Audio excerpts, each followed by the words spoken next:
আসসালামু আলাইকুম। আশা করি সবাই ভালো আছেন। আলহামদুলিল্লাহ আমি ভালো আছি। তো ইতিমধ্যে কিন্তু বাংলাদেশ বিদ্যুৎ উন্নয়ন বোর্ডে একটি বিশাল নিয়োগ বিজ্ঞপ্তি প্রকাশ করা হয়েছে।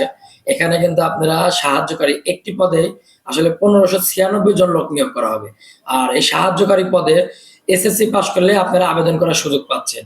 আপনারা এটার আবেদন কিন্তু আগামীকাল ২৪ তারিখ থেকে শুরু হয়েছে এবং শেষ হয়ে যাবে ১৫/১২/২০২৫ রাত ১২টায়। তো এর মধ্যে আপনারা আবেদন সম্পন্ন করার চেষ্টা করবেন। এটার আবেদনের লিঙ্ক কিন্তু bpdb.teletalk.com.bd। এটা সম্পূর্ণ সরকারি চাকরি। তো আপনারা যারা করতে ইচ্ছুক বা আবেদন করতে ইচ্ছুক তারা অতি শীঘ্রই আবেদন করে ফেলবেন। এটার আবেদন কিন্তু কালকে থেকে চলমান রয়েছে। আবারও বলতেছি ১৫৯৬ জন লোক নিয়োগ করা হবে। তো যারা আবেদন করতে ইচ্ছুক সঠিক সময়ের মধ্যে আবেদন করে ফেলবেন। আর যদি কেউ আমাকে দিয়ে আবেদন করাতে চান সেক্ষেত্রে আমার দেওয়া হোয়াটসঅ্যাপ নম্বরে প্রয়োজনীয় ডকুমেন্টস পাঠিয়ে দিলেই আমি ইনশাআল্লাহ আপনাদের আবেদনটা সম্পন্ন করে দিতে পারবো। তো আশা করি বুঝতে পারছেন। সবাই ভালো থাকবেন, সুস্থ থাকবেন। আল্লাহ হাফেজ।